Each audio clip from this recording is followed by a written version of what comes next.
Hoje o que a gente vê, assim, o fisioterapeuta hoje tem uma média salarial no Brasil de R$ 2.500. Um profissional desse vai conseguir investir no próprio conhecimento e mais em tecnologia. Como ele vai fazer isso? Para usar a tecnologia. Exato. Se ele estiver dentro do sistema, que é aquele que eu vi quando eu me formei, do guichê, ele não vai conseguir nunca fazer isso. Se ele não romper, se a gente não tiver um sistema de mentoria mesmo, sabe? Do tipo, vem cá, eu vou te ensinar. Não vou esconder nenhum conhecimento. Não, zero. E se juntar. Bia, essa é a minha meta de vida. Com outros colegas, né? Exato. Porque, assim, uma máquina é muito cara para uma pessoa.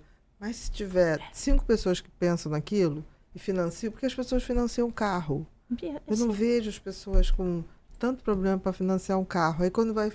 Eu me lembro que a primeira máquina de estimulação magnética, isso tem muito tempo, era 100 e não sei quantos mil.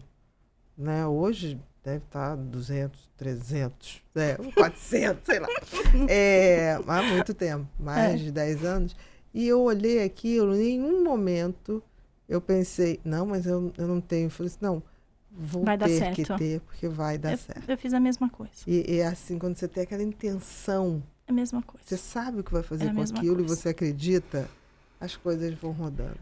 Hoje o ponto é esse. Hoje eu entendi, hoje eu consigo olhar um paciente e falar assim, você precisa do Intef. Mas a grande maioria deles não precisa. Ou então precisa para dar esse start. Isso. E depois, sem dúvida, estou te dando as possibilidades de você continuar sendo uma pessoa funcional. Exatamente. E disposta para a tua vida. Não desistir da vida. Hoje o que a gente precisa é de fisioterapeutas em grupos. Exatamente. Consórcios. Consórcios de fisioterapeuta. Você imagina, hoje, se o paraíso do paciente crônico, ele entrar num site e falar assim, aonde tem um terapeuta que entenda disso no Ceará? É isso que a gente precisa. E não é nada difícil de fazer. É um curso onde você, toda sexta-feira, tem que juntar esses fisioterapeutas online. Vamos discutir o seu problema no Ceará? E aí, quem é o profissional que tem que discutir isso com a gente? E assim vai. Quando eu comecei a ter a máquina de estimulação, era difícil. Tinha paciente que vinha de Fortaleza, tinha paciente que vinha de Salvador, tinha paciente... Hoje existem outros centros que às vezes eu tenho paciente, não, mas lá não é como aqui. Eu falei, não, mas aí é uma questão de você se sentir mais confortável, acolhido, o que mas for. O recurso está disponível. Mas o recurso está lá. Exato. Se você precisar de fato, está lá. Não precisa voltar aqui para fazer a manutenção. Então, assim, mudou e está mudando. Então, eu acho assim, da mesma maneira que dentro da medicina mudou, vai mudar dentro da fisioterapia. Os pacientes hoje estão muito mais informados. Exatamente. Eles se organizam em grupos de pacientes, são fantásticos.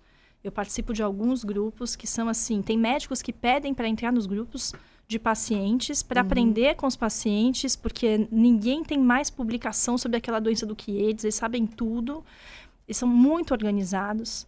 E isso vai dar, isso é revolucionário, né? Isso vai muito mudando interessante, muito. Né? Porque eu acho que o conhecimento e esse compartilhar, essa acessibilidade ao conhecimento está fazendo pacientes mais participativos. E eles exigem que você seja um profissional melhor. Cada vez mais. Eu acho isso muito legal. Eles começaram a perceber que dentro da estrutura de saúde que se mostra hoje, isso não é uma coisa que eu estou falando assim, se estuda, né?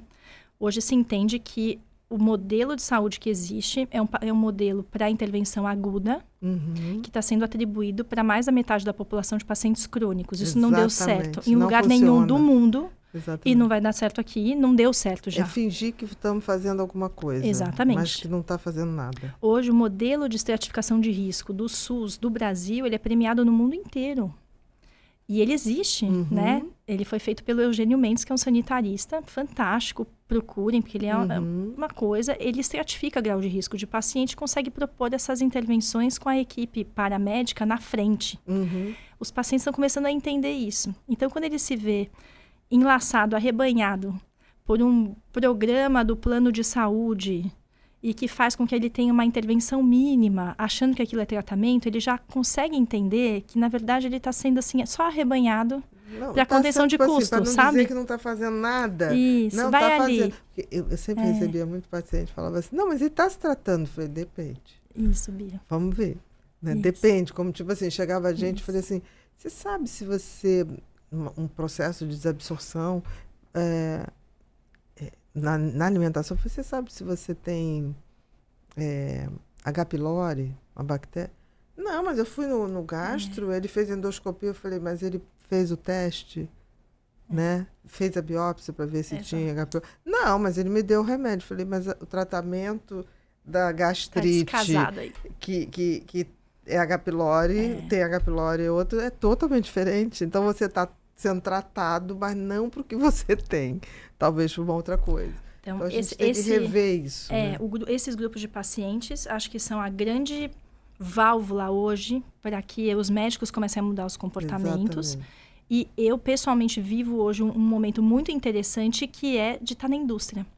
Então, assim, a gente tem uma dificuldade gigante de estar fazendo esse tipo de trabalho dentro do meio médico, mas esse ano, agora, as multinacionais começaram a olhar para a gente. E isso é uma coisa revolucionária.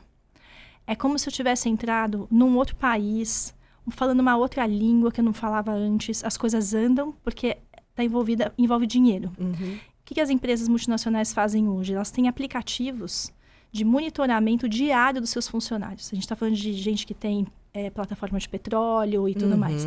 Funcionários que gastam fortunas da empresa em treinamentos, funcionários que ela precisa preservar e tudo mais. Essas empresas começaram, por causa das políticas ESG Health, começaram a fazer diagnósticos funcionais. As empresas. Não tem nenhum médico liderando isso. É o TI, é o RH, é a turma da gestão. E eles começaram a mostrar, a fazer esses screenings. E ele começa a falar, olha, ele está ansioso demais. Ou ele então está ansioso. Absentismo, não está vindo, tem muita falta, está aumentando. Exatamente. E tem dor, insônia, beça, abuso de medicamento, e assim vai. Esses aplicativos, eles começaram a mostrar um panorama de doença crônica daqueles funcionários onde o investimento é gigantesco. E aí a gente chegou nessas empresas e falou, mas tá bom, você fez o diagnóstico. E você vai fazer o quê? Você vai mandar para o sistema de saúde ou a gente vai tratar a função?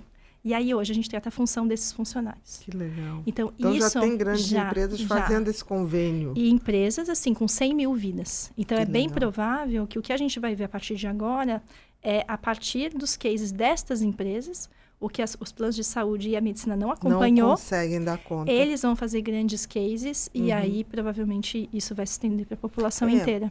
Até porque, por exemplo, agora, né, a partir desse ano, se eu não me engano, maio, a gente vai ter a obrigatoriedade das empresas cuidarem da saúde mental dos pacientes. E aí a gente vai para a questão da autonomia, desautonomia e funcionalidade, porque quando eu não tenho desautonomia, quando eu tenho disfuncionalidade, eu também vou adoecer mentalmente. É isso.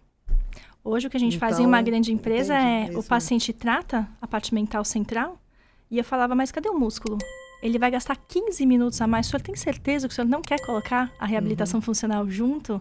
E ele vai sair com o tórax lá em cima, capacidade pulmonar. Ele vai nascer já com esse equilíbrio cérebro, corpo e cérebro. Hoje o que essas empresas estão fazendo é a renovação, porque tudo se transforma, das antigas salas de descompressão. Lembra? Exatamente. É isso, só que agora a gente faz com uma leitura funcional, né?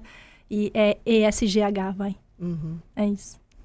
Isso é tão bacana a gente estar vivo para ver isso acontecer, né? Porque, e estar junto fazendo, né? Exatamente. Estar presente.